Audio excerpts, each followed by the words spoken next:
Good afternoon. Ladies and gentlemen, please be seated now.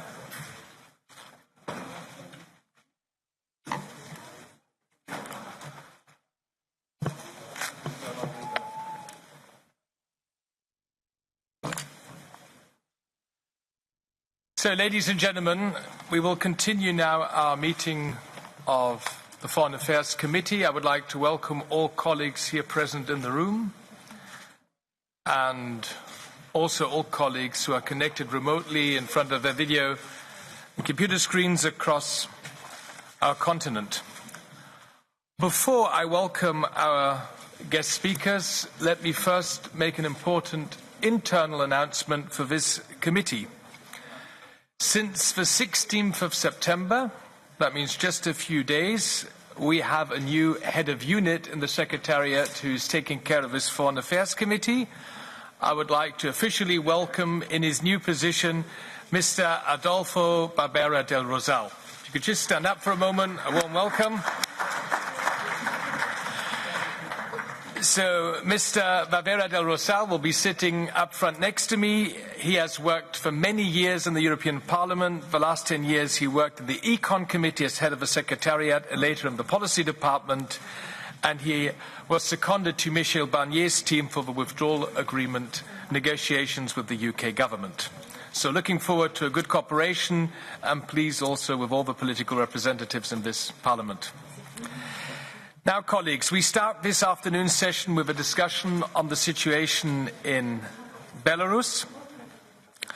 It is a topic that remains at the top of our agenda. This part of the meeting is being held in an extended format, jointly with the Subcommittee on Human Rights and in association with the delegation to the Euronest Parliamentary Assembly and the delegation for relations with Belarus. I would like to welcome you all, both here in Brussels and in front of your screens, especially Maria Arena as chairwoman of DROIT, Andreas Kubilius for our Euronest colleagues, and Robert Biedron, who chairs the Belarus delegation. Let me also welcome the large number of interested people following us on the web stream for this meeting. I hope that we also have viewers in Belarus. Please note that for this discussion we do have interpretation in Russian language. During the plenary session last week, the European Parliament held a debate on Belarus with the Vice President of the Commission and the High Representative, Josep Borrell. We also adopted a resolution on the situation in Belarus. The situation in Belarus, for us as the European Parliament, is very clear. We reject the results of the so-called presidential elections that took place in Belarus on the 9th of August, as they were conducted in flagrant violation of all internationally recognized standards. We will not recognize Mr. Lukashenko as president of Belarus once his current term of office expires. The European Parliament condemns, in the strongest possible terms, the Belarusian authorities for their violent repression of peaceful protests for justice, freedom and democracy in the wake of the fraudulent presidential elections. Mass arrests once again took place this weekend, brutally targeting the participants of the women's marches on Saturday, yesterday's march of justice in Minsk and other demonstrations across the country. The violence must be stopped immediately. All persons detained for political reasons must be released immediately and unconditionally, and all charges against them must be dropped. We strongly support sanctions of the EU against individuals responsible for the falsification of election results and the repression in Belarus, including Mr. Lukashenko. We support the calls by the Belarusian people for the organization of new, free and fair elections to take place as soon as possible under international supervision led by the OSCE, ODIHR, and in accordance with internationally recognized standards. Mass protests are taking place in Belarus because the people reject the official elections results as blatantly falsified. They regard Sviatlana Tsikhanouskaya as the true winner of the presidential election. Her candidacy was the catalyst that woke up and united the nation. Her personal courage and sacrifice continues to be an inspiration for many both in Belarus and abroad. She continues to be the voice expressing the demands of the majority of the Belarusians who voted for her and who continue to defy the authorities trying to silence them. Ms. Tsikhanouskaya, it is a great honor to welcome you to our meeting today.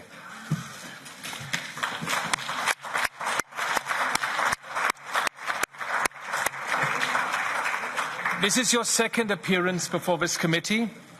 Already on the 25th of August, you joined us via video link from Vilnius and made a statement during an extraordinary meeting of AFET, which was devoted to the situation in your country.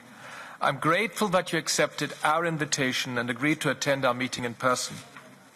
What Belarus needs now is a peaceful and democratic transition of power as a result of an inclusive national dialogue. We welcome the Coordination Council, which was initiated by Ms. Tsikhanouskaya to act as a temporary institutional partner in this dialogue process. It represents the people who are demanding democratic change, and it is open to all political and social stakeholders. However, the Lukashenko authorities responded to the creation of the Coordination Council with persecution and intimidation. Out of 7 members at its presidium, only the 2015 Nobel Prize in Literature laureate Sviatlana Tsikhanouskaya remains free and in Belarus. Serious concerns regarding her safety persist despite the exceptional support she has received from European diplomats. 4 members, Lilia Ulasava, Maxim Znak, Zache Dielowski and Maria Kolesnikova, have been arrested. We demand that they are released immediately. I'm very pleased to welcome to our meeting the remaining 2 members of the Presidium of the Coordination Council. There's Volha Kavalkova, who is with us also this afternoon. A warm welcome to you too.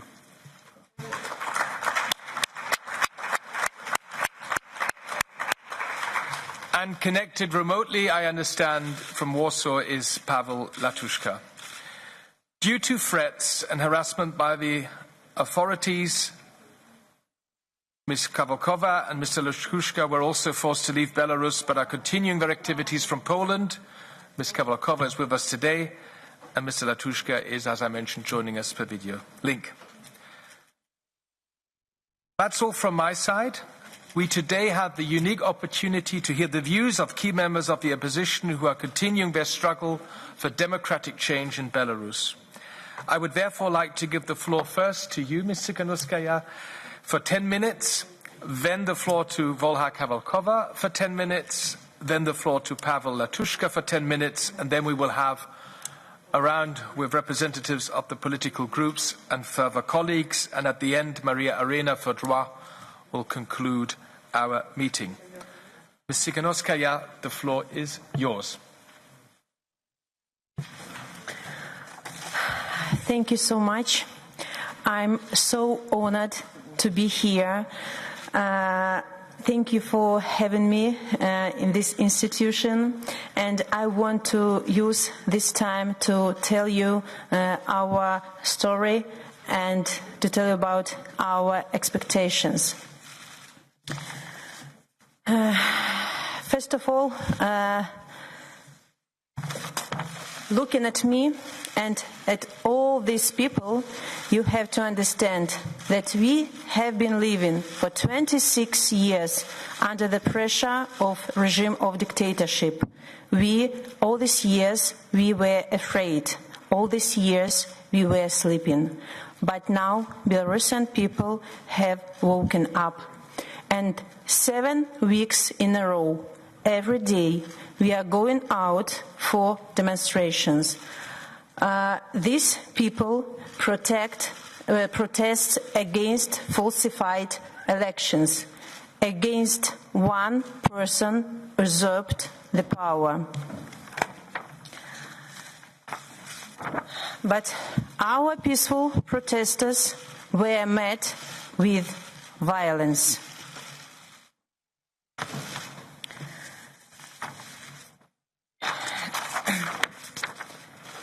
In the prisons, they were tortured, harassed, and raped. Some of them were killed just for their will to live in a free country.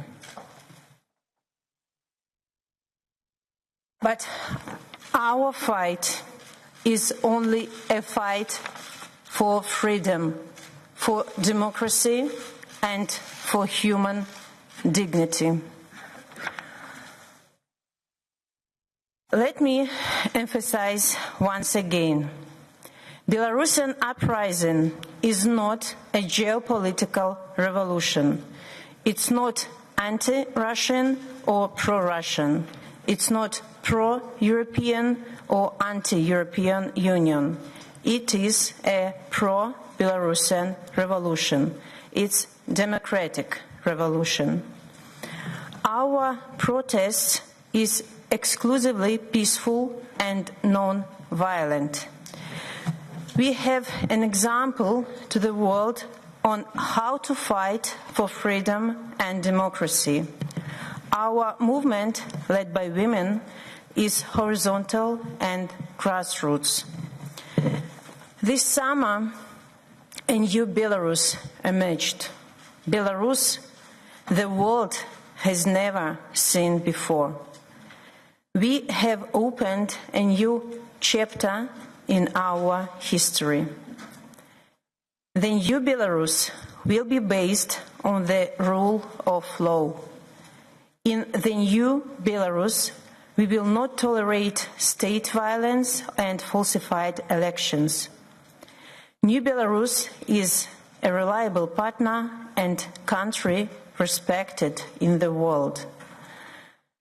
My strategy of victory doesn't change since the election campaign. We demand only 3 basic things: release political prisoners, stop police violence, and conduct free elections. To initiate a new elections, I have created National Coordination Council. This council aims to be the platform for dialogue. The dialogue does not start only because of Mr. Lukashenko. Lukashenko doesn't want to talk to Belarusians. He doesn't want dialogue. Instead, he continues to crack down, arrests peaceful protesters, intimidates journalists. Members of the council were prosecuted, jailed, and forced to leave Belarus. Lukashenko hopes that our protests will fade out, but we will protest as long as it's needed, for weeks, months, and even years to come, if necessary. Belarusians will no longer be hostages of Lukashenko's regime. We will no longer live in his prison cell. We will never come back to the state we used to live for 26 years in. Only the pressure will force the regime to have dialogue with people. This is why we continuously and peacefully protest. We stick with non-violent discipline, and we want to keep it such. At the rallies, people are chanting, "Go away, tribunal and freedom." The people of Belarus will never recognize the results of the election of August 9. Lukashenko lost the remains of his legitimacy and public support.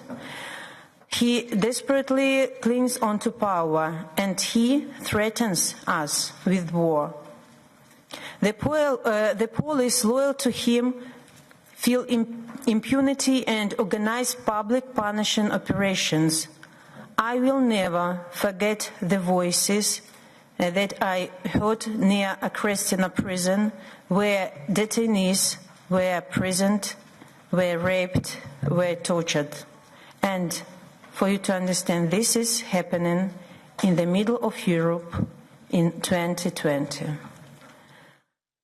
So I appreciate your efforts to help us with basic things: to recognize Mr. Lukashenko illegitimate, to release political prisoners, to introduce individual sanctions against all individuals involved in the election falsifications and political crackdown.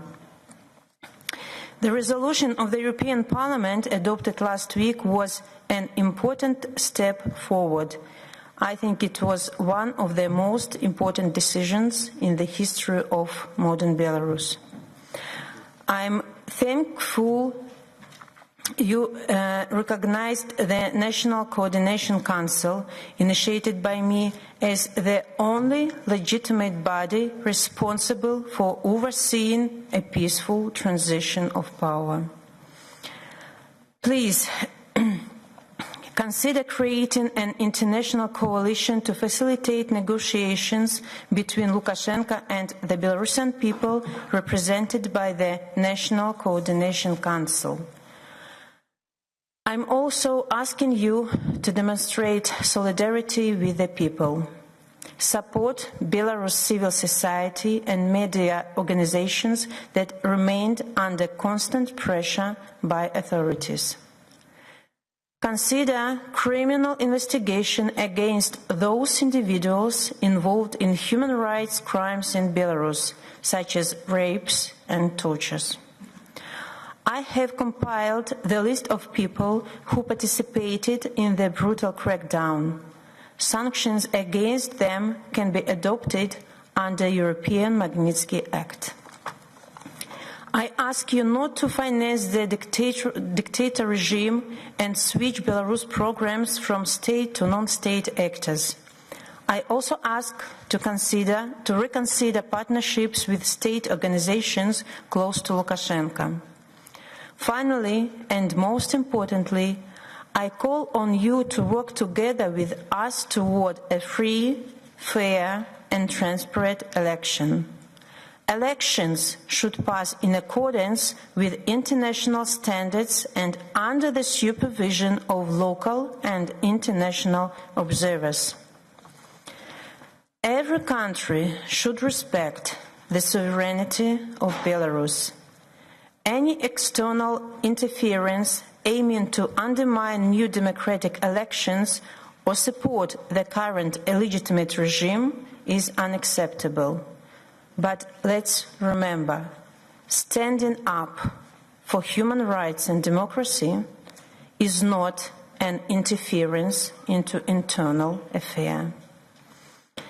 I hope one day democratic Belarus will become an inspiring example for others. Together, we can create this new Belarus that is admired in the world. We stand and will stand united because our future is at stake. We ask you to stand united alongside the Belarusian people. We need your support. Живи Беларусь. Thank you.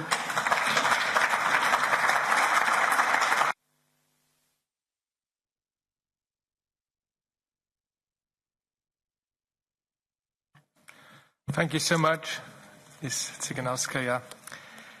We will now move on to our second speaker, Olha Kavalkova. For 10 minutes, the floor is yours.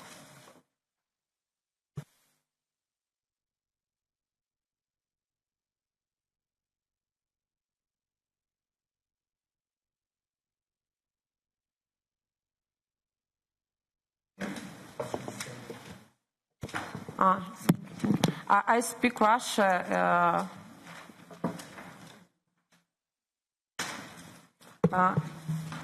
Дорогие друзья, коллеги, большое спасибо за приглашение, спасибо за возможность выступать перед вами от имени Координационного совета и всех белорусов, которые сегодня отстаивают демократические ценности и независимость Беларуси, выступают за восстановление законности и справедливых результатов выборов в нашей стране. Я родилась в Беларуси, и это лучшая страна в мире. Я горжусь своей страной и тем, что я белоруска. К сожалению, действующий режим закрыл для вас границу. Вы не можете попасть в Беларусь, чтобы увидеть и почувствовать, что у нас происходит. Но я могу сказать, что в Беларуси рождается настоящая европейская нация. Это нация граждан, которые берут ответственность за судьбу и будущее своей страны. Сегодня тысячи, сотни тысяч белорусов становятся лидерами перемен, противостоят насилию и беззаконию со стороны режима Лукашенко. Аресты лидеров сопротивления не могут остановить процесс перемен в нашей стране. Просто потому, что на смену брошенным в тюрьмы приходят новые лидеры. Ответственность граждан за свою страну является основой для устойчивых и надежных демократических преобразований. У режима нет шанса вернуть нашу страну в спячку. Эти перемены не остановить. Ни расстрелами людей на улицах, ни арестами, ни штрафами и запугиванием. В попытке удержать власть Лукашенко раз за разом переходит границы человечности и пытается растоптать человеческое достоинство. Вчера в Гродно бандиты в масках силой затянули в автозак женщину на 8-м месяце беременности. И это не единичный случай подобной жестокости. Власти дошли до того, что грозят отбирать детей у тех, кто борется за перемены в нашей стране. Сложно представить, что такое возможно в Европе в 21 веке, как и выдворение из страны политических оппонентов. Меня белорусские власти сначала арестовали, а потом насильно вывезли из своей страны. И сейчас я хочу воспользоваться возможностью, чтобы попросить вас поддержать тех, кто сегодня находится в тюрьмах, в условиях, которые можно приравнять к пыткам. Это Павел Северинец, Сергей Тихановский, Виктор Бабарико, Николай Статкевич, Мария Колесникова, Максим Знак, Татьяна Коневская и десятки других белорусов, которые по ложным обвинениям стали заложниками режима. И эти нормы стали возможны только из-за режима Лукашенко. Но этот бесчеловечный режим уже давно стал бы историей, если бы он не получал поддержку извне. Для европейцев услужливые дипломаты представляли Лукашенко в качестве единственного гаранта независимой Беларуси. Но именно Лукашенко подписал союзный договор, втянул Беларусь в военный блок с Россией, уничтожал белорусскую культуру, язык и образование, арестовывал и бросал в тюрьмы патриотов Беларуси. С другой стороны, долгое время Лукашенко пугал руководство России мифической угрозой со стороны Запада. За это режим получал кредиты, дипломатическую, информационную и другую поддержку. Он и сейчас пытается это сделать. Но, по всей видимости, Лукашенко уже порядочно надоел Кремлю. Мы слышим, что руководство России подталкивает бывшего президента Беларуси к конституционной реформе. Но белорусский народ уже сделал свой выбор. И этот выбор не в пользу Лукашенко. Светлана Тsikhanouskaya является избранным лидером белорусского народа. Она и Координационный совет неоднократно говорили, что готовы к диалогу с бывшим президентом о мирной передаче власти. Но всякий раз Лукашенко отвечал дубинками, арестами и уголовными делами. Конституционная реформа при Лукашенко невозможна. Для ее проведения бывший президент должен уйти в отставку. Лукашенко просто не способен к диалогу со своим народом. И он это демонстрирует на протяжении всего периода своего правления. На этих выходных сотни, в очередной раз мирных демонстрантов, сотни тысяч, вышли на улицы городов, в столице, в крупных и небольших городах. И вместо диалога Лукашенко снова их избивал, задерживал и арестовывал. Но заставить белорусский народ молчать и подчиниться он уже не в состоянии. Никто сейчас не может сказать, когда рухнет режим Лукашенко. но все знают, что он обязательно рухнет. Против бывшего президента восстал весь народ Беларуси. Сейчас даже в вертикали и среди силовиков идут разговоры. Многие уже уволились или планируют уволиться. Лукашенко вынужден тратить последние бюджетные средства на концерты для чиновников и зарплаты для силовиков. Но эти средства скоро закончатся, а вместе с ними и лояльность последней опоры бывшего президента, силовиков. Власти выдворили меня из страны, но это ничего не меняет. Сегодня я прошу о тех людях, кто остался и продолжает борьбу в нашей стране. В первую очередь помощь необходима именно им. Мы просим вас вспомнить положение Будапештского меморандума и требовать диалога между белорусским обществом и бывшим президентом при посредничестве ЕС, США и России. В случае обеспечения предметного диалога Европейский Союз должен оказать значительную финансовую и организационную поддержку новому демократическому избранному правительству Беларуси. А уже сегодня можно вести разговоры об отмене виз для простых белорусов. Это была бы хорошая помощь. Мы просим вас подготовить пакет помощи для демократической Беларуси. Режим Лукашенко довел экономику страны до ужасного состояния. Новому демократическому правительству понадобится международная помощь для этого, чтобы вывести страну из социально-экономического и политического кризиса. Сейчас необходимо настоять на немедленном освобождении всех политических заключенных.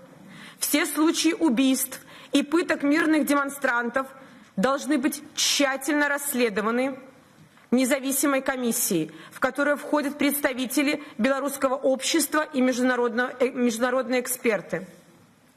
Просим вас также о незамедлительной реакции на каждое нарушение прав человека в Беларуси, на каждое увольнение и арест по политическим мотивам.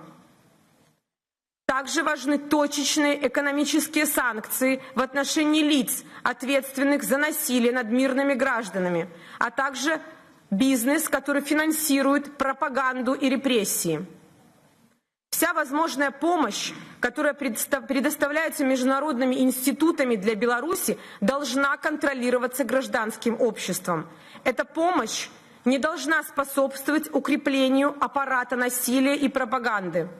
Только независимые медиа и гражданское общество способно осуществлять эффективный контроль над тем, чтобы помощь шла в соответствии с декларируемыми высокими целями.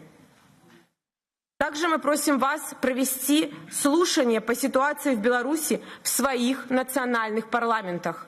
Беларусь должна быть в повестке всех демократических стран.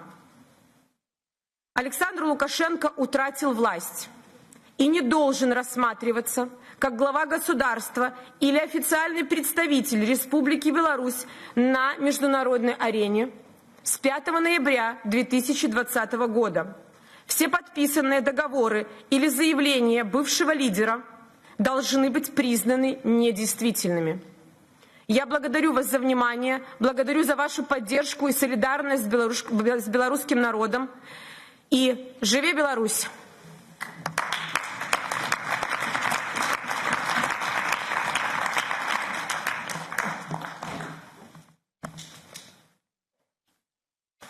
Thank you, Ms. Kavalkova, for your statement. And now I finally give the floor to Mr. Latushka, who is connected in Warsaw, hopefully. Dear sir, could you please press the speak button? Thank you.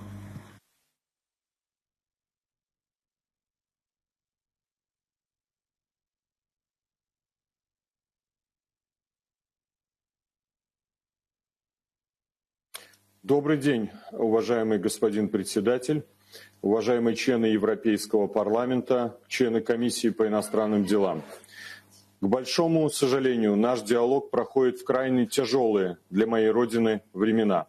Как белорусский дипломат, проработавший в системе Министерства иностранных дел более 20 лет, хотел бы отметить, что вместе с европейскими партнерами белорусская дипломатия верила возможность внутренней трансформации, эволюционного развития, экономических реформ, развития политических институтов Беларуси. Но все мы глубоко заблуждались. Наши мечты и устремления сегодня на улицах белорусских городов беспощадно уничтожаются ОМОНом и спецслужбами. Власть во главе с уходящим президентом не хочет слышать свой народ. Она продолжает его уничтожать. Ключевыми словами в моем сегодняшнем выступлении будут репрессии и солидарность. После небывалых фальсификаций на президентских выборах в августе этого года граждане Беларуси более месяца выходят на улицы с мирными протестами. В ответ власть уже задержала около 12 тысяч граждан. 7 погибло. Есть пропавшие без вести. По данным правозащитников, подано более 1800 заявлений по задокументированным фактам насилия со стороны милиции. Сотни людей вынуждены выезжать в Литву, Польшу и Чехию за оказанием медицинской помощи. В 21 веке впервые в истории появились беженцы из Беларуси. Около 800 человек уже находятся в Литве и Польше. Только в прошедшие выходные на манифестациях было задержано около 900 человек. На субботнем марше женщин, по официальным данным, задержано 420 женщин и девушек. Власть не жалеет беременных и пожилых. Никого. В Беларуси перестала действовать Конституция, правосудие. Институт защитников, адвокатов практически утратил свой смысл. В Беларуси не работают нормы процессуального права. Закон в Беларуси не работает. Недавно и сам уходящий президент это подтвердил, выступая перед работниками прокуратуры, заявив, что нам сейчас не до законов. Именно поэтому власть тысячами бросает за решетку граждан и не возбуждает ни одного дела против виновников насилия. Вы можете такое себе представить в любом из европейских государств. Как бы ни старались пропаганда, именно действия силовиков сравнивают с нацистским гестапо. Именно материалы государственных СМИ сравнивают с геббелевской пропагандой. Парадокс. Страна, пострадавшая от фашизма в прошлом веке, вновь столкнулась с этой мерзостью в 21-м. Все понимают, что сейчас Лукашенко интересует только удержание власти любой ценой, в том числе ценой человеческих жизней и судеб. Он одержим властью. Поэтому наш изначальный посыл остается неизменным, и это не может стать предметом торговли. Остановить насилие, освободить политических заключенных, а их уже более 250. Требование белорусского общества также начать диалог и назначить новые выборы. Важно, что в своей резолюции Европейский парламент подтвердил эти ожидания белорусского общества. Но нельзя уйти в сторону бесконечных дискуссий о конституционных реформах. Это вся попытка заболтать ситуацию. Один пример. Власть также уничтожает белорусский дипломатический корпус. После августа 2020-го репрессиям подвергнуто более 40 белорусских дипломатов. Но это касается работников практически всех сфер функционирования государства: экономики, культуры, образования, медицины, спорта, масс-медиа и так далее. Власть в прямом значении этого слова просто обезумела. За гражданскую позицию наказывают десятки тысяч людей. Теперь о солидарности. При всей своей необъяснимой, бесчеловечной жестокости власть не учла одно.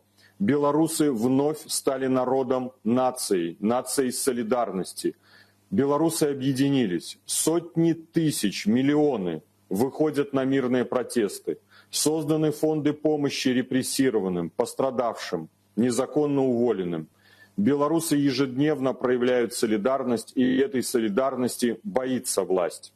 Власть обвинила представляющую общество платформу Координационный совет в том, что он нелегитимен, возбудила уголовные дела, арестовала многих членов.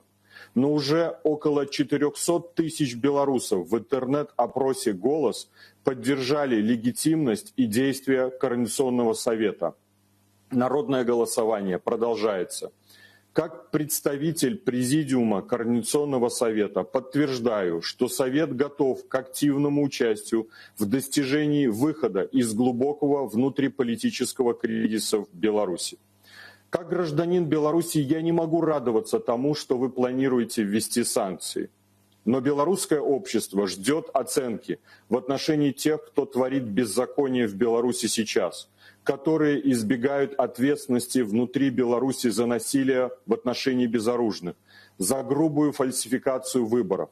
Но ваша оценка действий таких лиц – ваше право. Но оценка должна соответствовать чаяниям белорусского народа. Вы полагаете возможным увидеть в парижском кафе или на австрийском лыжном курорте, а может на пляже в Испании, судью или прокурора из Беларуси, которые осудили человека в течение 10 минут, следователя, который не возбудил уголовные дела в отношении преступника, милиционера, который ударил наотмашь в лицо женщину? Может быть, вам будет приятно быть рядом с тем, кто стрелял в журналиста или умышленно не пускал людей по нужде, что вынуждало их ходить под себя, или стрелял на поражение в поднявшего руки манифестанта, а может того, который ставил дубинкой на колени в участке милиции молодого парня, а потом добивал его, чтобы он лег лицом в землю. Вам будет приятно находиться рядом с такими людьми? Решаете вы, не мы. А может, вы позволите тратить деньги Евросоюза в ЕС тем, кто это все финансировал? Первое. Те, кто творит беззаконие в Беларуси сейчас, должны понимать, что они понесут ответственность за свои паскудные действия в отношении безоружных. И эта ответственность не может носить символический характер. Мои коллеги по Президиуму Координационного совета и еще 250 политических заключенных не выйдут на свободу без однозначной и принципиальной позиции Европейского Союза. Опять-таки, возможно, твердая позиция Европы приведет к тому, что в Минске наконец-то проявят минимум уважения к вам и начнут отвечать на звонки из Германии, Франции или другой страны. Беларусь уже на краю экономической пропасти. Именно действующая власть годами вела к этому краю. Белорусы готовы терпеть и преодолевать сложности, если будет надежда на перемены. С этой властью ни надежд, ни иллюзий.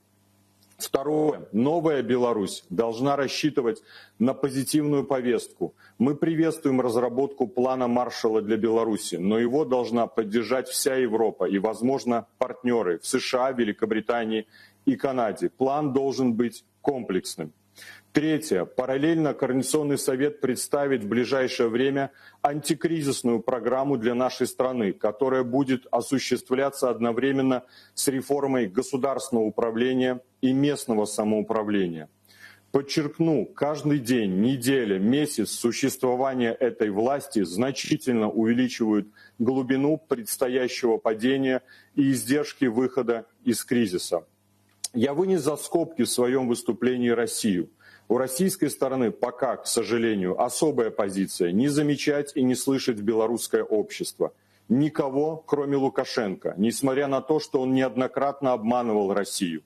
Особенно ярко это проявилось в преддверии выборов. Убежден, что другого пути нет. И наши российские партнеры, прежде всего в интересах сохранения дружеских отношений, прислушаются к голосу белорусского народа.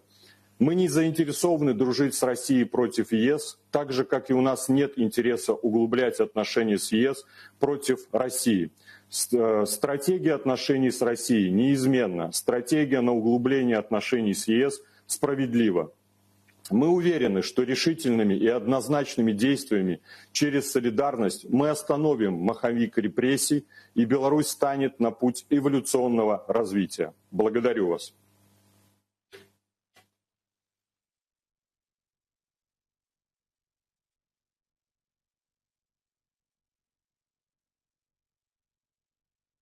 Thank you also to you, Mr. Latushka. We have now heard our three guest speakers from Belarus. Colleagues, the structure will now be the following. I will give the floor in total to 11 colleagues, and we are following a structure which was agreed with the political groups. First, I will give the floor to the two delegation chairs, Andreas Kubilius and Robert Biedron. Then we will have one round of speakers, one per group, and the last colleague speaking will be the standing rapporteur for Belarus, Petros Austrevicius. Please stick to the 2 minutes, and then we will either have some final reactions from Ms. Tsikhanouskaya before Maria Arena will conclude our joint meeting. So, Andreas Kubilius is the first for 2 minutes. Thanks a lot, Mr. Chairman. Dear Sviatlana Tsikhanouskaya and dear colleagues, I would like to say that there is no more important things which are happening now on the European continent than revolution in Belarus. You have been very diplomatic, I would say, dear President-elect, in your reluctance to make any critical remarks to the international community for quite a passive reaction to the brutalities and blatant human rights violations back in your country. Europe stands together with the brave and courageous people of Belarus, but we need concrete actions from the EU side, not only statements. As you have seen, the European Parliament overwhelmingly supported the resolution on Belarus. There was a huge majority. And I think that Parliament can be in the leadership of concrete actions from the EU side. Your visit is one of those concrete actions. Thanks a lot that you decided to come. Parliament can start the process of international investigation of Omon crimes and send a clear message to those who are continuing their crimes on the streets of Minsk, and which are included into your initiated Traikovsky list. We need to send a signal that we are watching and that those who are continuing their criminal actions need to stop. Parliament can create a hand-ranking mission, like it was done by previous Parliament with Kwasniewski-Cox mission. In order for such actions to be most effective, we need to have good exchange of information coming from Belarus and with possibility to discuss what can we do in a most effective way. Would you look into possibility to create an information office of democratic Belarus here in Brussels?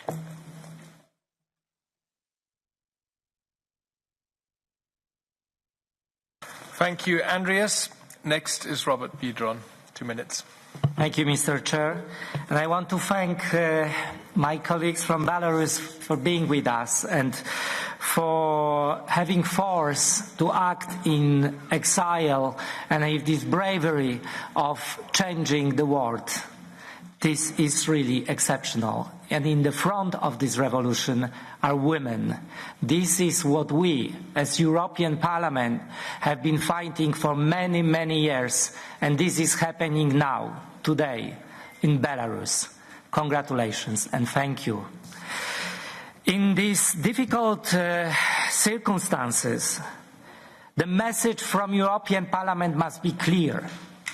We stand by you. We defend not only the values you fight for, but we defend values we've been fighting for many years in European Parliament. I come from Poland. And in the 70s and 80s, we received solidarity from Western countries. We were waiting for this, and we received that.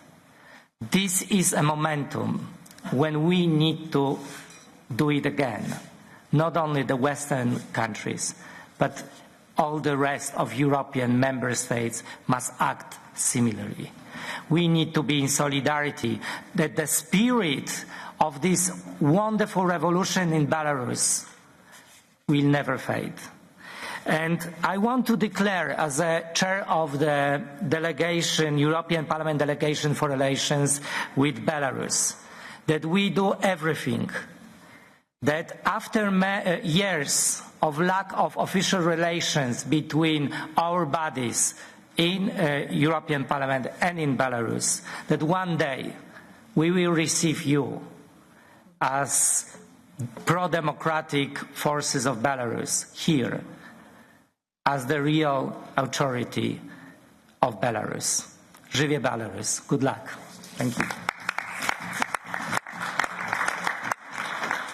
Thank you, Robert Bidon. For the EPP, I now give the floor to Sandra Kalniete for 2 minutes, and Sandra is hopefully connected remotely. Here we go. Yes, I am. Thank you. Дорогие, восхитительные и смелые белорусские друзья, the whole democratic world admires the peaceful democratic revolution that has been taking place in Belarus. Hundreds of thousands of people are protesting against the stolen elections and the brutal violence perpetrated by Lukashenko's regime. But neither violence, nor torture, nor rape can stop the people anymore. Lukashenko's time is running out. He must vacate the political scene. His place is on the bench of the accused in the Hague Criminal Court. EPP does not recognize Lukashenko as the elected president. We support the Belarusian people in their demand for free and fair elections. We recognize the Coordination Council as legitimate representation of the people. We recognize you, Sviatlana Tsikhanouskaya, as president-elect, interim leader of Belarus. EPP strongly supports EU sanctions against individuals responsible for violence, repression and falsification of the election results, including Lukashenko. We condemn the ongoing disproportionate use of force towards peaceful protesters. EPP demands the immediate and unconditional release of all members of the Coordination Council, as well as of all arbitrarily detained before and after the elections. The EU has to prepare a comprehensive review of our policy towards Belarus after Lukashenko is gone. We have to organize a donors conference to pledge a multi-billion euro Marshall Plan for Belarus to support the future reform efforts and the structuring of the economy.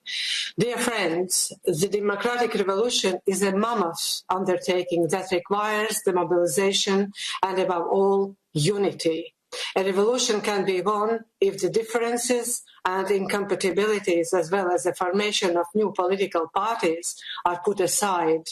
First, the revolution must win. But you know, the hardest starts after victory. We in Latvia have gone through it, and I can assure you that the building of the democratic state takes wisdom, sacrifice, patience, tolerance, and years. Żyje Belarus.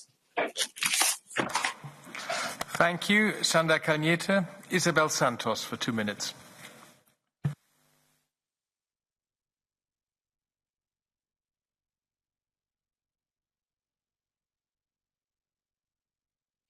No, we don't have interpretation from Portuguese. No. Okay, I will speak in Portuguese to say that what it is happening now in the streets in Belarus is the tomorrow that everyone was waiting for. It's clearly inspiring for us the courage of these people, despite all the violence, torture, and the resistance of this Belarusian spirit. But we must go ahead. We are in front of what can be a revolution, but for be well succeeded, we need to go further. And it's in that sense that I will ask you, of course, we are in total solidarity with the Belarusian people, and we are in total solidarity with you, and we are example of courage. But I need to ask you, how you see, how can we overcome this deadlock, because we are now in a deadlock moment. What can we do, and how can we help the Belarus people to go ahead and to have a transition from this regime. This is the question that we have now on the table, and is that we want to know how to help you to overcome this. Thank you. Isabel Santos for the Renew Group, Hilde Woutmans, 2 minutes. Thank you very much, Mr. President. Dear Mrs. Tsikhanouskaya, I'm very glad to see you here and that you're doing well and that you're here with us today. So thank you for that. We're very glad to see you here. Some weeks ago, you already gave a statement to this committee. And there I remember that you say the Belarus people have only one wish, a new, free and fair election. Unfortunately, since then, the situation has not improved. On the contrary, I think we must say. The repression and intimidation by the regime have continued. And yet, the EU has not been able to impose sanctions, and I'm truly ashamed of this. And I really would like to take this moment to extend to you my deepest apologies for that. But you must know that this House has not stood still ever since, and is doing whatever it can to support you and the Belarus people. My good colleague Petras Austrovicius has been working on a strong recommendation on the relations with Belarus that will be adopted today. Last week, this House adopted, you said it already, a very strong resolution. And last week, our group nominated you and the whole democratic opposition of Belarus for the Sakharov Prize. So, dear Mrs. Tsikhanouskaya, today I ask you to hold on. Continue your brave fight for democratic change. Continue voicing the legitimate demands of the Belarus people. Like you say, not pro or against Russia, not pro or against Europe. I think that's very important, but just pro-Belarus for democratic changes in your country. Be assured that we all here in the Parliament will stand by you as long as it takes, because we know that it will take still some time, unfortunately. So please inform us, continue to inform us how we can be of help and continue to a peaceful and democratic transition of power in your country. Thank you very much and good luck and stay safe. Thank you very much. Thank you. Hilde Woutmans. For the ID Group, Anna Bonfrisco.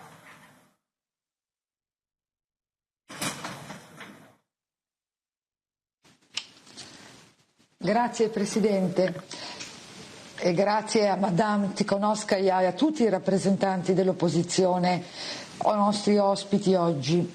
Tengo a dichiarare che il gruppo ID si unisce e sostiene la pressione internazionale affinché il governo bielorusso compia un suo dovere fondamentale, quello di ascoltare i propri cittadini. E invitiamo questo governo a far seguire rapidamente concrete azioni che favoriscano la pace sociale. La società civile bielorussa è un partner, non una minaccia. Esprimersi liberamente è un bene, non una minaccia. Le violazioni dei diritti fondamentali di espressione, di informazione e di pacifico incontro non sono degne di uno Stato del XXI secolo. Tutti sanno che la Bielorussia ha un disperato bisogno di riforme dello Stato di diritto. L'interesse politico o geopolitico di pochi non può e non deve mai prevalere sui diritti fondamentali dei bielorussi.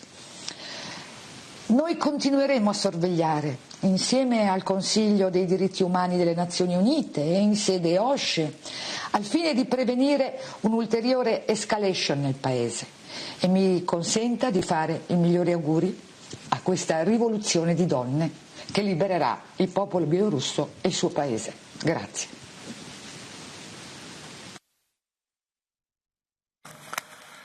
Thank you. And now for the Greens, Viola von Kramon-Taubadel. Thank you, Chair, and thanks a lot to Olga, Sviatlana and Pavel. Thanks for your impressive stories. And whoever looks at these numbers and digits sees this is rather frustrating. And you have given us even some more insights. You have mentioned the pregnant woman, the disabled person. So there's no red line on the Lukashenko side. But on the other hand, and that's even more impressive, is the very committed society, this peaceful movement which you all have created, you as political forces, but also, as you have rightly mentioned, the grassroots movement. And I think from that point on, we have to understand the strength of this movement is your unity. So the united forces to keep together should be of utmost importance. I think it is really important to show to the European Union, but also to your own people, that you really try to keep this unity. I guess you had to understand that we from the European Parliament, we are your colleagues, and we are supporting whatever you wish from us. And with the resolution last week and with the report of Petras this week, we try to support all the demands and the requirements you have asked for. For example, the hard sanction list, of course, to also the sanction the business, the commercial part who is supporting the propaganda. But also we have to keep accountable those in the law enforcement system who are now responsible for the very brutal police force in Belarus. And also I think it is the time now to give you more room and a bigger voice here in Brussels, and I hope we could have like a representative of the Coordination Council, of all the people who are involved in the Coordination Council here in Brussels. Thank you so much for coming. Thank you. Next for the ECR group, Anna Fotyga, 2 minutes. Thank you, Chair. Madam Tsikhanouskaya, distinguished members of the Coordination Council of Belarus, welcome to AFET, to the European Parliament. So many colleagues already told that we stand by you. Yes, we can. All of us, we can confirm this. Those who still hesitate in Europe should support Belarus, if not for ideals like ourselves, also from pragmatic point of view, because when we see this kind of power, of great masses of peacefully protesting people manifesting their will, we are sure they are going to win. It may take some time. Our aim is to assist you to achieve this, and as soon as possible. Time has come for us to manifest this decision, not only by words, but assisting you with our deeds. Therefore, we strongly stress need for unity with sanctions. We would like to engage as much as possible in promoting your Tchaikovsky list.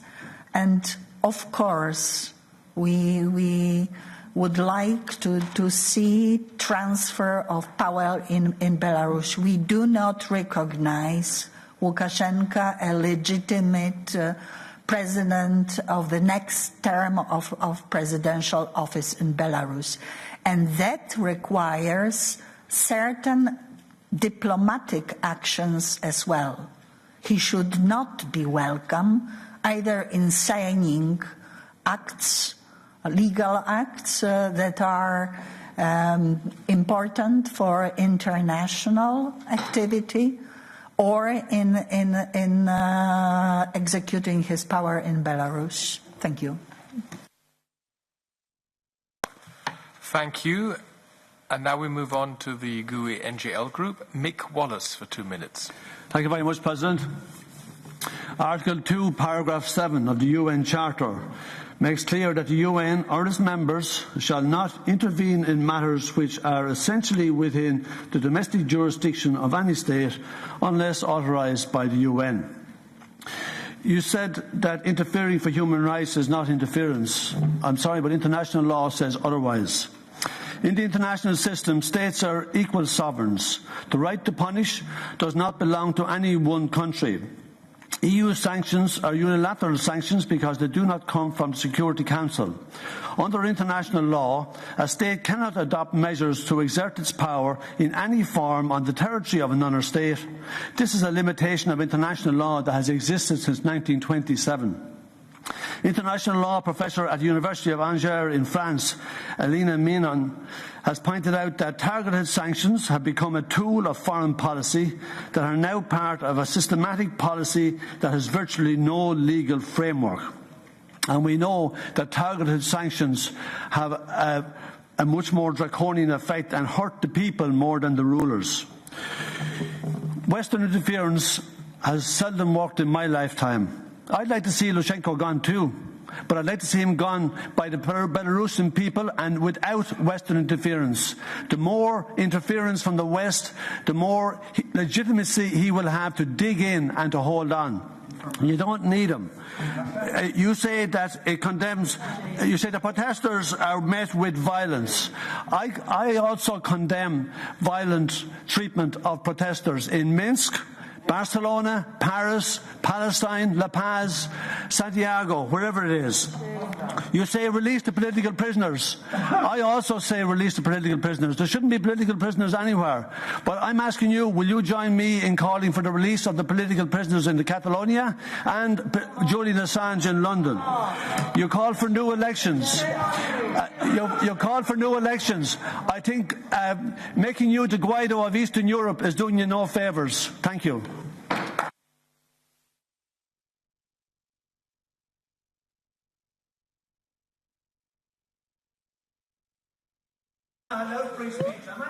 Thanks, Mick Wallace. We now come to the non-inscrit, Martin Janjusi.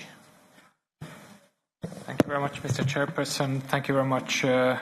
Tsikhanouskaya, for being here today, and to all your colleagues who are with us here in the AFET committee. Thank you very much for stressing that your revolution is not a geopolitical revolution. It is not pro or anti-Russian. It is not pro or anti-European. It is a pro-Belarusian fight for independence.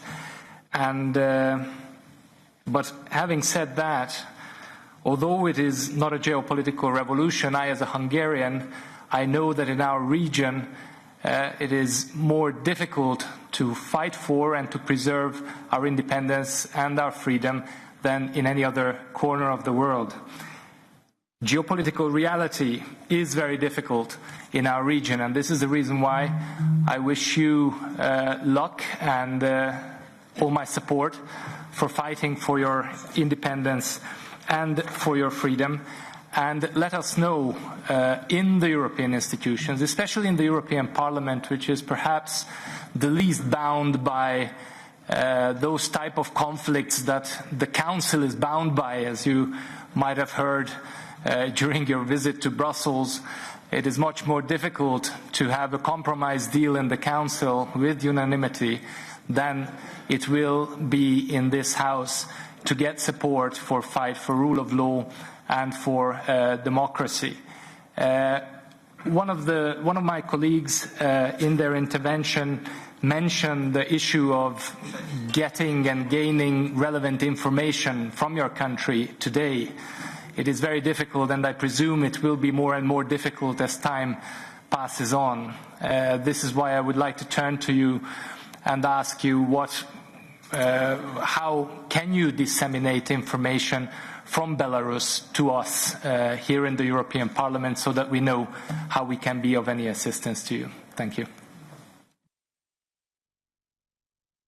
Thank you. And to conclude our speakers list, I give the floor to Petras Ostrevichus. Thank you, Chair. Thank you, Sviatlana, and your team coming to Brussels to our committee. And I can tell you, we missed so much this kind of a debate for too long. We've been deceived, even by wrong policy based on mistakes of the European Union towards Belarus. And not because only of us, because the nature of Lukashenko regime was very complicated, very smart, and very deceiving. And he managed, to prove that even some members of this House and institutions were working eagerly for so-called critical engagement policy, which led to, milking the European Union budget for its own means, building Oman and other power structures which now fight people, and so on. That's why we have still death penalty in Belarus. That's why we have unsafe nuclear power station in Ostrovets built, and many, many mistakes. Time has come to tell this truth to people. And indeed, this realpolitik should end up one day, and you are part of this end. I appreciate this very much. To my understanding, solidarity, support and sanctions, that's the three magic words. The European policy towards Belarus must be built solidly and extended to full implementation. I hope your speech in this morning session with foreign ministers have proved that sanctions must work, and they have to be not limited to 20 or 30. You rightly said there are hundreds of those responsible and to be punished for good reason in order to let people enjoy freedom and democracy as they should. But, Sviatlana, I wish to get a bit more of your understanding on kind of involvement of Russia into Belarus. I don't believe that there is a zero-sum game in this regard. There is no. We see hybrid intervention by media people, Sputnik, Russia Today, and so on. So how do you see future relations with Russia in this regard? Thank you so much. Thank you. Thank you, colleagues, for all your contributions. We have 15 minutes left to conclude this item. So I would first of all ask you, Sviatlana, would you like to comment on what you have heard? There were also some very specific questions. Please feel free. And then, if time allows, I would also like to give Volha and Mr. Latushko the floor. But first of all, Sviatlana.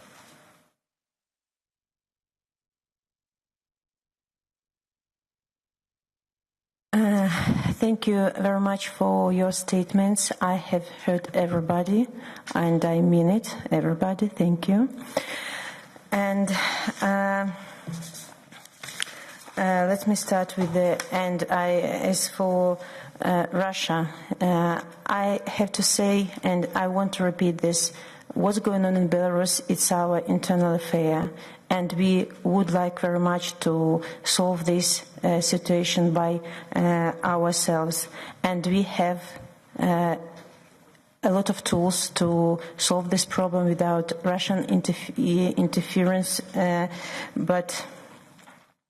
We really, once again, ask them just respect our sovereignty, not to interfere, because without their money, without their interference, we will solve this problem much, much faster. So I want to say thank you once again for the resolution you have accepted, and maybe for future resolution that you will accept for the sake of our Belarus. We really in need for help. We need this resolution as a part of pressure to our regime will fall down.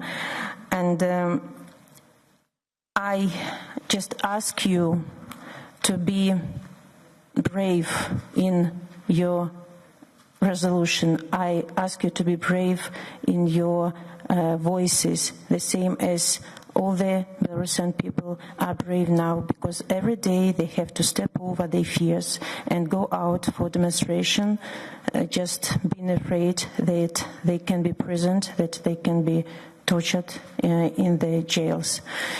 So Belarusian people united in the fight for future democracy, in the fight for new and transparent elections. They have right to decide how our country will develop in the future. And I ask you just to unite in your decision to help our country to be free and safe in the future. So thank you, all of you, and every of you for your future resolution in the sake of our country. Thank you so much.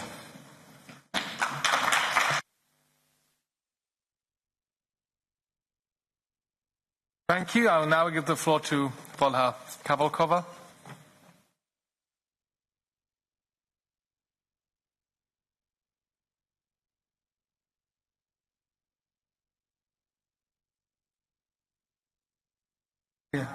That's fine. Работает, да? Спасибо. Уважаемые коллеги, я хочу, чтобы вы немножко понимали, сейчас в белорусском обществе не стоит вопрос выбора геополитического. В Беларуси люди объединены сегодня с одной конкретной целью. Мы хотим выбирать себе власть сами. Это наше конституционное право. Какой выбор будет у нашей страны, будет решаться на свободных, демократических выборах, когда будет конкуренция кандидатов и их программ. И к этим выборам должно быть доверие внутри страны, в Европейском Союзе, в России, чего нет сейчас. То, что произошло в этом году, доверия к результатам выборов нет ни у кого. Выборы сфальсифицированы. Альтернативные источники, анализ наблюдательский дает нам возможность видеть, что выборы сфальсифицированы. И сегодня прозвучала мысль по поводу юридических норм. В Беларуси нет права, я юрист. У нас есть Конституция, и согласно этой Конституции мы имеем право выбирать и быть избранными. Мы имеем право на мирные массовые собрания. Мы имеем право на политические убеждения и свободное их выражение. Мы имеем право на получение достоверной информации. Эти права белорусов сегодня не выполняются. Беларусь ратифицировала пакт о гражданских и политических правах. И права наши в Беларуси не могут быть ограничены. Поэтому, когда мы говорим о том, что мы хотели бы, чтобы международное сообщество помогло нам в расследовании, потому что ни один милиционер не привлечен к ответственности, мы говорим это не потому, что мы хотим очень помощи, а потому что в Беларуси право и закон не работают. И эта помощь юридическая нам нужна. Никто не должен оставаться безнаказанным за преступления. Те люди, которые сегодня сидят в тюрьмах, не совершили ни одного противозаконного действия. Их основная вина – это не поддержка Александра Лукашенко. Их основная вина – это их политические убеждения.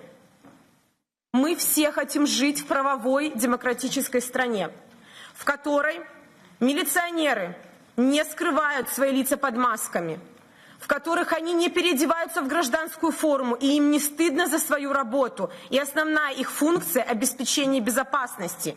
Мы хотим жить в стране, в которой мы сами будем выбирать мэров городов, депутатов советов, парламента и президента.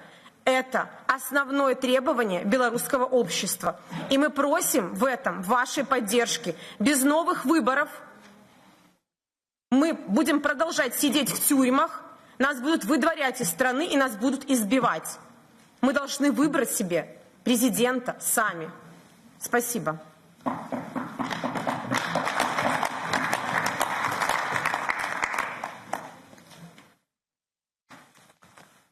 Thank you. And finally, Mr. Latushka, would you like to add some comments? Please. Да, уважаемый господин председатель, благодарю вас. Я попробую дать несколько слов реакции на те предложения, которые прозвучали из уст депутатов по поводу создания информационного центра Координационного совета в Брюсселе. Безусловно, такая структура необходима для того, чтобы оперативно и в прямом диалоге представлять депутатам Европарламента, Европейской комиссии информацию о тех событиях, которые происходят в нашей стране. Для нас это является принципиально важным. Я думаю, для вас, принимая очень важные решения, также эта информация необходима. Этот информационный центр мог бы отвечать за разработку соответствующей программы, шагов по построению демократического государства Республики Беларусь после того, когда мы станем на этот путь. Что касательно возможной помощи со стороны европейских парламентариев и Европейской комиссии по выходу из сложившейся ситуации, ряд из них были изложены в наших выступлениях, но я хотел бы их систематизировать следующим образом. Для нас принципиально важна ваша позиция, которую вы заявили в резолюции о том, что с 5 ноября в Беларуси нет президента Александра Лукашенко. Он не признается европейскими структурами, не только Европейским парламентом, а и Европейской комиссией. Для нас очень важны аналогичные национальные решения всех парламентов и правительств государств-участников Европейского Союза. Следующее, для нас очень важно, чтобы были введены ограничения на въезд всем лицам, причастным к насилию в нашей стране. Это не только лица, отдающие приказы, но также судьи, выносящие приговоры, прокуроры, следователи, не возбуждающие уголовные дела, сотрудники милиции, спецслужб. Необходимо показать, что неотвратимость наказания всегда будет иметь место, что они не смогут уйти, пусть даже сегодня, от внутренней ответственности, то международная ответственность всегда наступит. Необходимо следующий шаг – максимальное ограничение до нижнего уровня возможных контактов европейских структур с представителями Беларуси. Этот сигнал принципиально важен для властей, для того, чтобы они понимали, что возврата к ситуации, которая имела место быть еще до выборов, уже нет. Неоднократно Европейский Союз вводил санкции, неоднократно он приостанавливал отношения, но в последующем путем различных уговоров, аргументов возвращался к диалогу, и который опять же срывался, опять же наступал обман. Для нас теперь позитивная повестка. Для нас очень важным является то, чтобы в стране заработала реальная переговорная площадка. Координационный совет имеет полномочия со стороны общества и Светланы Тихановской для проведения переговоров. Для нас важным является начало диалога, и через диалог, исходя из основных требований общества, выйти из того внутриполитического и уже фактически внутриэкономического кризиса в нашей стране.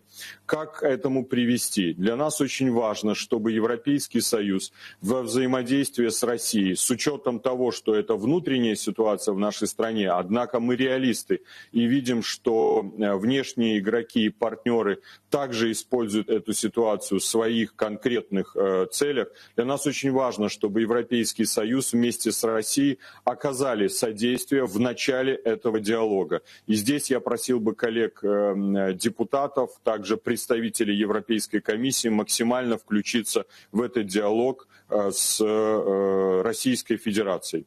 Для нас очень важно, чтобы белорусская тема не уходила из повестки дня Европы. Вот только сейчас поступила информация о задержании 22 шахтеров Беларусь-Калия только за то, что они поддержали одного из шахтеров, который выдвинул свои требования по поддержке реформ Беларуси и объявил голодовку. Ежедневно задерживаются, арестовываются люди в нашей стране. И Беларусь должна постоянно быть в повестке дня европейских структур. Благодарю за внимание.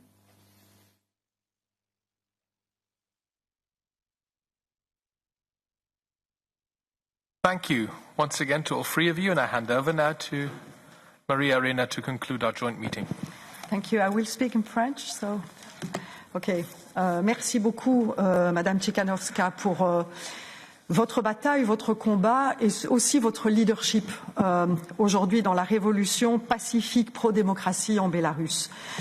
Vous l'avez dit, on vous a beaucoup écouté dans votre analyse de la situation en Bélarus, pas aujourd'hui, et le président de la commission AFET l'a dit, on a eu plusieurs occasions de vous entendre, et d'ailleurs ce que vous avez expliqué, nous l'avons repris comme nôtre dans la résolution que le Parlement à voter. Je me permettrai de résumer rapidement ce que vous avez dit, ce sur quoi nous nous sommes engagés et qui demanderont sans doute plus d'efforts, plus de bravoure, vous l'avez dit, au niveau de l'Union européenne. La première, bien entendu, est de cesser immédiatement les violences contre les citoyens biélorusses pacifiques. Parce qu'effectivement, sous la pression, sous les violences, il est parfois difficile de sortir et de continuer à manifester pour ses droits. Pourtant, vous le faites, mais nous ne pouvons pas assister pacifiquement, nous, à cette volonté de gagner vos droits et donc nous devons pouvoir vous aider. La libération immédiate de tous les prisonniers politiques, là aussi, c'est un enjeu essentiel et je pense que nous avons, et nous pouvons, quelqu'un l'a proposé tout à l'heure, organiser, peut-être dans nos commissions respectives, une démarche diplomatique à cet égard, à l'égard des prisonniers politiques aujourd'hui en Bélarus. La troisième recommandation est de garantir l'autorisation d'entrée et de libre circulation au rapporteur spécial des Nations Unies sur la situation des droits de l'homme au Bélarus. Et là aussi, on l'a dit, on doit pouvoir constituer des enquêtes, on doit pouvoir rencontrer effectivement l'ensemble des acteurs, des enquêtes sur les violations, mais aussi sur un soutien à la société civile. Des élections libres et équitables, mais qui soient également, je dirais, accompagnées par un système d'observation électorale. La révision des relations de l'Union européenne et le Bélarus. Je tiens et je remercie Petras pour avoir dit ô combien nous nous sommes trompés. Il y a 3 mois, peut-être 6 mois, nous avons accepté un accord ici, au Parlement, avec le Bélarus. Et pourtant, les indicateurs en matière des droits de l'homme et de violation des droits de l'homme existaient depuis bien longtemps. Et donc j'encourage tous mes collègues, pour l'avenir, pour tout accord que nous passons avec tout partenaire que nous avons, la question des droits de l'homme doit être une priorité et non pas être considérée comme marginale. L'état de droit et la démocratie doivent être chéris. L'état de droit et la démocratie doivent être défendus partout, sans aucun double standard. C'est l'unique manière pour l'Europe de garder notre crédibilité. C'est l'unique manière pour l'Europe et les citoyens européens de garantir que l'état de droit ne soit pas non plus bafoué en Europe. Merci. Bravo.